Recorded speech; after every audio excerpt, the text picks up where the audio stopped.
Hi అండి, welcome to my channel. ఈరోజు అయితే కేఎఫ్సి చికెన్ ఎలా చేసుకోవాలో ఈజీగా రుచిగా చూసేద్దాం.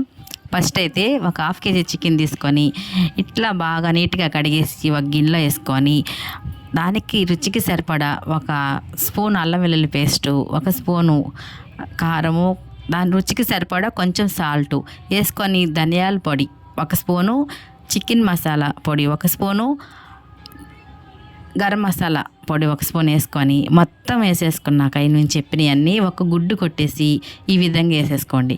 ఈ విధంగా వేసినాక బాగా అన్నీ బాగా మిక్స్ అయ్యేటట్టు కలుపుకోండి. ఈ విధంగా బాగా కలిపేసుకోవాలండి. బాగా మసాలా అంతా ఆ చికెన్కి పట్టేస్తారనమాట. అసలు మనకి కేఎఫ్సి చికెను వచ్చా అని అడిగారండి మా ఇంట్లో పిల్లలు. ఎందుకు రాదండి, రాదని ఎందుకు చెప్పాలి, ఒకసారి ట్రై చేసేస్తే వాళ్ళకే తెలిసింది మనకు వచ్చా రాదని చెప్పి ట్రై చేశాను. సూపర్గా వచ్చిందనమాట. అప్పటి నుంచి మళ్ళీ ఎప్పుడు చేస్తాను అడుగుతున్నాను అనమాట. అంత బాగా వచ్చింది, చాలా ఈజీగా కూడా అయిపోయిందనమాట. మీలో ఎవరైనా సరే చాలా మందికి అందరికీ వచ్చు, రాని వాళ్ళు ఎవరనంటే ఒకసారి ట్రై చేస్తారని మళ్ళీ ఇంకొకసారి చేసినప్పుడు వీడియో తీశాను. ఇప్పుడైతే మనం ఒక హాఫ్ అన్ అవర్ ఫ్రిడ్జ్లో పెట్టేసుకోవాలండి. అన్నీ కలిపినాక హాఫ్ అన్ అవర్ తర్వాత తీసేసుకొని ఒక హాఫ్ కప్పు మైదా, ఒక హాఫ్ కప్పు కార్న్ పౌడర్ రెండు కలుపుకొని ఒక కప్పు మొత్తం వేసుకొని ఇట్లా ఒక ప్లేట్లో మనమైతే ఫస్ట్ వేసాం కదండి, ఆ ప్రాసెస్ మొత్తం అంటే అర టీ స్పూను కారం, అర టీ స్పూన్ సాల్టు, ఒక అర టీ స్పూన్ ధనియాల పొడి, అర టీ స్పూను గరం మసాలా, అర టీ స్పూన్ చికెన్ మసాలా పొడి ఇట్లాగే ఈ పౌడర్లో కూడా వేసి ఈ విధంగా కలుపుకోవాలి. ఒక హాఫ్ గిన్నె నీళ్ళు, ఐస్ వాటర్ నీళ్ళు తీసుకొని పక్కన పెట్టుకోవడమే. ఇప్పుడు మనం అన్నీ కలిపి పెట్టుకున్న ఫ్రిడ్జ్లో తీసి ఆ చికెన్ని ఇట్లా ఈ పౌడర్లో అట్లా పొల్లాడించేస్తాడేమోనండి. అంటే ఈ పిండి దీనికి బాగా పట్టేటట్టు ఇట్లాగా చూసారు కదా, ఈ విధంగా మొత్తం ఇంతేనండి. ఈ విధంగా మొత్తం అన్నిటికీ ఈ పౌడర్ అంతా పట్టేటట్టు బాగా ఇట్లా మిక్స్ చేసేసుకొని ఆ వాటర్లో అట్లా వదిలేసేయడమే. అట్లా వదిలేసి ఉంచేయకూడదండు, మళ్ళీ ఎమ్మటే తీసేసేయడమే.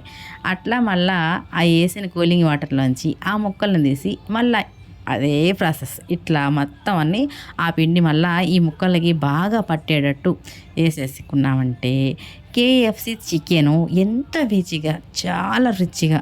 అసలు నేను కూడా ఫస్ట్ టైం చేసినప్పుడు ఎట్లా వస్తాను భయపడుతూ చేశానండి. తింటుంటే టేస్ట్ ఎట్లా ఉందంటే అసలు ఇన్ని రోజులు నాకు రాదనుకొని చేయలేదా, ఇంత బాగుంది అనిపించి అసలు ఇప్పుడు ఈజీగా చేసేస్తున్నాను అనమాట. అంత బాగా వచ్చింది.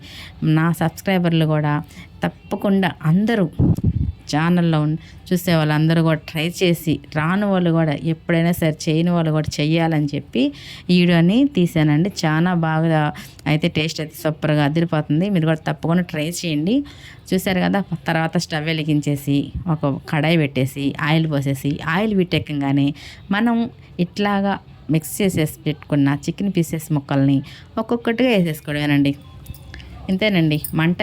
స్టవ్ మంటని మీడియంలో పెట్టుకొని వేయించుకోవాలన్నమాట. అంటే అప్పుడైతే మనకి కరకరలాడతాయి అన్నమాట, బాగా చాలా బాగా వస్తాయి.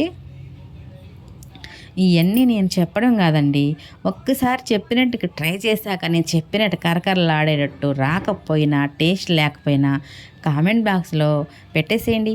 ఏంటమ్మా భలే చెప్పేవాళ్ళే, ఏం బాగా వచ్చిందని. అదే కనుక నేను చెప్పినట్టు వస్తే ప్లీజ్ అండి ఒక లైక్ చేసి మన ఛానల్ని అయితే లైక్ షేర్ చేసి అట్లనే సబ్స్క్రైబ్ కూడా చేసేసుకోండి. ఓకేనా, చూసారు కదా ఎంత బాగా వచ్చిందో. ఇట్లా మనం చాలామంది మనకి రాని వంటలు చేస్తే ఎట్లా వస్తాయి ఏంటో అని అనుకుంటాం కానండి, మనం ప్రయత్నిస్తే రాందంటే ఏముంటుందండి. ఆడవాళ్ళు ఎన్నెన్నో పనులు కష్టమైన వంటలే చేస్తున్నారు. ఇది కూడా చాలా ఈజీనండి. నేనైతే ఈజీగా చేసేసాను, మీరు కూడా ట్రై చేసేసేయండి. ఇంక ఎంత రుచికరమైన కేఎఫ్సి చికెన్ నేనైతే టేస్ట్ చేసేస్తున్నా. అస్సలు కరకరలాడుతా చూడండి ఎంత బాగా వచ్చిందో. తప్పకుండా ట్రై చేయండి ఫ్రెండ్స్. ఓకేనండి, బాయ్ అండి, థ్యాంక్ యూ ఫర్ వాచింగ్.